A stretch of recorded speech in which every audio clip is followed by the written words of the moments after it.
Animal tissues क्या है? Animal tissues के कितने टाइप्स होते हैं? तो आज हम बात करेंगे चैप्टर 7 स्ट्रक्चरल ऑर्गेनाइजेशन इन एनिमल्स, जिसमें 2 पार्ट्स हैं। पहला एनिमल टिश्यूज, जिसकी फर्दर 4 टाइप्स हैं। दूसरा फ्रॉग एंड कॉकरोच। इस चैप्टर में हम सेल से मिलकर जो टिश्यू बनते हैं उनकी डिटेल्स के बारे में पढ़ेंगे। फॉर एग्जाम्पल, सेल चैप्टर में हम सेल के बारे में पढ़ते हैं, and then organ and organ system हम ह्यूमन फिजियोलॉजी में पढ़ते हैं। अगर हम बात करें लिविंग ऑर्गेनिजम्स की, तो ये 2 टाइप्स के होते हैं, यूनिसेलुलर एंड मल्टीसेलुलर। यूनिसेलुलर सिर्फ एक सिंगल सेल के बने होते हैं और सिर्फ उसी एक सेल से ये डाइजेशन, रेस्पिरेशन, रिप्रोडक्शन सब कुछ करते हैं। मल्टी का मतलब ही बहुत सारे सेल्स होता है, तो इसमें जो सेल्स होते हैं वो ग्रुप में काम करते हैं। जैसे कोई ग्रुप डाइजेशन करेगा, कोई रेस्पिरेशन या कोई एक्सक्रीशन करेगा, और जो वो ग्रुप ऑफ सेल्स होंगे वो सेम फंक्शन परफॉर्म करेंगे in well coordinated manner. For example, simple organisms में जैसे हाइड्रा आता है, इसमें डिफरेंट टाइप्स के सेल्स होंगे एंड हर टाइप के अंदर थाउजेंड्स ऑफ सेल्स होंगे। अब ह्यूमंस को ही ले लो, उनके अंदर बिलियंस ऑफ सेल्स होते हैं। जैसे कि हमें पता है कि बहुत सारे ग्रुप ऑफ सेल्स मिलकर टिश्यूज बनाते हैं। कई अलग अलग तरह के ग्रुप ऑफ टिश्यू मिलकर ऑर्गन बनाते हैं।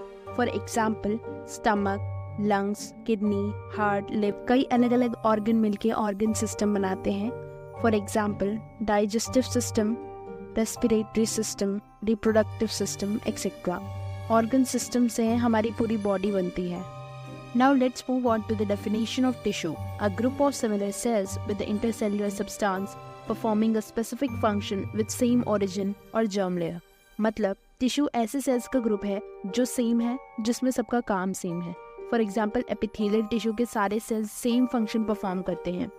Suppose this is a tissue and इसमें बहुत सारे सिमिलर सेल्स रखे हैं, तो इन पूरे सेल्स के बीच में स्पेस होता है, इन्हें इंटरसेलुलर स्पेस कहते हैं। एंड जो मटेरियल इन स्पेस के बीच में भरा होता है उसे इंटरसेलुलर सब्सटेंस या मैट्रिक्स भी कहते हैं। जैसे कि हमें पता है कि सेल से टिश्यू बनता है, टिश्यू से ऑर्गन और ऑर्गन से ऑर्गन सिस्टम। टिश्यू जो है एक स्पेसिफिक पैटर्न एंड प्रोपोर्शन में जुड़ते हैं, यानी हर ऑर्गन के अंदर चारों टिश्यू होते हैं, बट एक पर्टिकुलर पैटर्न एंड प्रोपोर्शन में होंगे, तब जाके ऑर्गन बनता है। अब अलग अलग ऑर्गन जो मिलकर एक कॉमन काम करते हैं, stomach, small intestine, large intestine, liver, gall bladder, ये सब मिलके डाइजेशन करवाएंगे, यानी ये डाइजेशन सिस्टम के ऑर्गन बन जाएंगे। वैसे ही ब्रोंकी, ब्रोंकियोल्स, ट्रैकिया, ये सब मिलके रेस्पिरेटरी सिस्टम बनाएंगे, यानी ऑर्गन जो कॉमन फंक्शन परफॉर्म करेंगे एंड जो फिजिकल और केमिकल इंटरेक्शन करेंगे वो जाके ऑर्गन सिस्टम बनाएंगे। ह्यूमन बॉडी के अंदर हमें देखने को मिलेगा डिवीजन ऑफ लेबर, मतलब सब अपना अपना काम करेंगे। ऐसा नहीं है कि किसी दिन स्टमक अपना ऑब्जर्वेशन एक्स्ट्रा करने लगेगा या हार्ट यूरिन बनाने लग जाएगा और किडनी धड़कने लग जाएगा, ऐसा नहीं होगा। Structure of cell varies with their function, मतलब सेल का स्ट्रक्चर जो भी होता है उसके फंक्शन के अकॉर्डिंग होता है। अब हम बात करेंगे एनिमल टिश्यू के 4 टाइप्स के बारे में, epithelial, connective, muscular and neural tissue. First tissue is epithelial tissue. This is first formed in embryo. Epithelial tissue बार बार टूटता है क्योंकि ये लाइनिंग बनाता है, और अगर कोई चीज़ बार बार टूटेगी like epidermis in our skin, ये एपिथेलियम की बनी होती है। इसमें हाई रिजेनरेशन पावर होता है या रिप्लेसमेंट ऑफ न्यू सेल्स करता है। ये ऑल 3 जर्म लेयर्स से बनता है and 3 germ layers are ectoderm, mesoderm and endoderm, forms covering और लाइनिंग ऑफ बॉडी पार्ट्स। आप सबको पता है ये स्पर्म है जो फादर से आता है, जो मेल गैमेट होता है, एंड मदर से ओवम आता है जो फीमेल गैमेट होता है। इसका फर्टिलाइजेशन हुआ, देन इससे हमारी बॉडी का फर्स्ट सेल बनता है which is zygote. Then zygote में सेल डिविजन्स होंगे, then it forms embryo, and इस एम्ब्रियो से ही 3 लेयर्स बनती हैं, that is called germ layer. Now if I explain the germ layer to you, then the outermost layer is ectoderm and the innermost layer is endoderm and the middle layer is mesoderm। इस germ layer से मिलकर अलग अलग tissue बनेंगे, then organ system and then the whole body। एक बात और जान लो सब कि study of tissue is called histology and plant tissue term दिया है एनक्रियो ने, एनिमल टिश्यू टर्म दिया है बिचार्ट ने। एपिथेलियल टिश्यू को हम एपिथेलियम भी कहते हैं, इसका प्लूरल एपिथेलिया होता है। आप समझेंगे एपिथेलियल टिश्यू कहते किसे हैं। ये दो वर्ड से मिलकर बना है। Epi means upon and thelia means growth, मतलब it will grow upon some other tissue, और वो टिश्यू कनेक्टिव टिश्यू होता है। वो कैसे?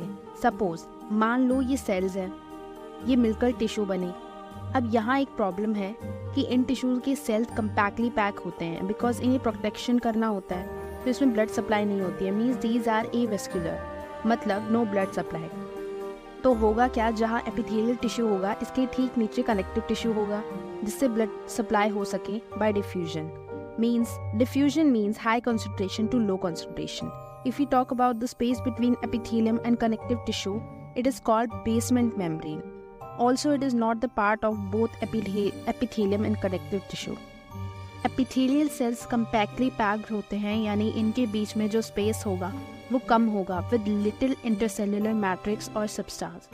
तो अगर हम इस डायग्राम में देखें तो इस पे ऊपर वाले जो सरफेस होगा इसे बोलेंगे फ्री या एक्सपोज सरफेस, और जो नीचे वाला सरफेस है उसे बोलेंगे basal surface, which is resting upon basement membrane.